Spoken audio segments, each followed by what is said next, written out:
My name is Emily, and I want to share my story.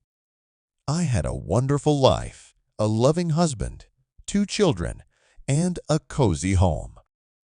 Jack and I were together for almost 10 years, but the routine of taking care of the kids and work started to take its toll. I realized that the passion between us had faded.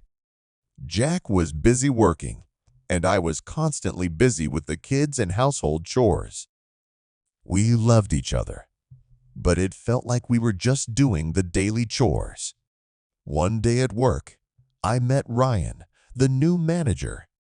His humor and charm immediately attracted me.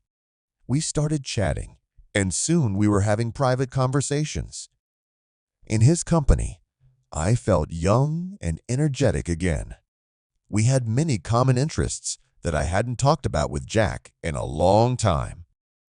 I was finding excuses to go out with Ryan, even though I knew it was wrong. The excitement made me feel alive. Ryan had become an important part of my life, and I couldn't resist. I was torn between my responsibilities around the house and wanting something more. Once, after spending the night with Ryan, I lied to Jack and told him I was at a friend's house. The guilt was overwhelming, but the excitement was intoxicating. I felt like I was living a double life, balancing 2 worlds that couldn't coexist. At home, Jack was with the kids, calm and happy. I felt my heart clench with guilt every time I looked at his smile. Jack was a good man, and he didn't deserve this.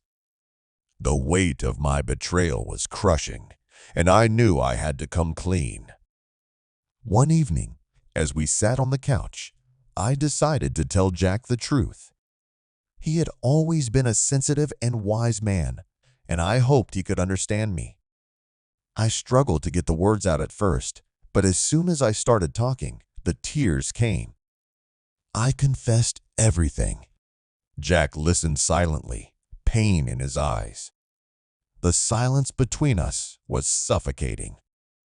Finally, he got up and went into the other room, leaving me alone, feeling bitter and ashamed. For a few days, we lived together, but Jack was never able to forgive me. He hardly spoke to me, and when he did, his words were cold and detached. I realized that he needed time, and I had no choice but to wait. The days that followed were unbearable. I could feel the tension in the house, and it was like walking on eggshells. Jack avoided eye contact, and the warmth that had once been between us was gone. I realized that I had broken his trust, and I didn't know if we could ever get back on track.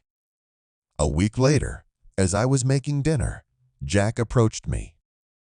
He looked at me with a mixture of sadness and determination and said, "It's really hard for me to say this after what happened, but I forgive you." His words were a lifeline for me, and I felt a wave of relief wash over me. I knew that repairing our relationship would take time and effort from both of us. Jack's forgiveness wasn't a free pass. It was an invitation to try again. We began to have long conversations, sometimes painful but necessary. We talked about what went wrong and what we both needed going forward. There were moments of anger, sadness, but also moments of connection. Slowly, I began to see glimpses of the love we once had. It wasn't easy. There were days when Jack would pull away, and I could feel the fear creeping back into my soul. We started spending more time together as a family, trying to create new memories. I knew trust wouldn't be rebuilt overnight, but each small step felt like progress. Ryan was no longer a part of my life. I severed all ties with him, realizing that I couldn't rebuild my marriage by holding on to the past. As the months passed, gradually the atmosphere in our home began to change. Little by little, laughter returned. Jack and I began to find joy in each other's company again. We faced things that could have broken us, but instead we chose to fight for each other. It wasn't perfect, but it was real. And that was enough.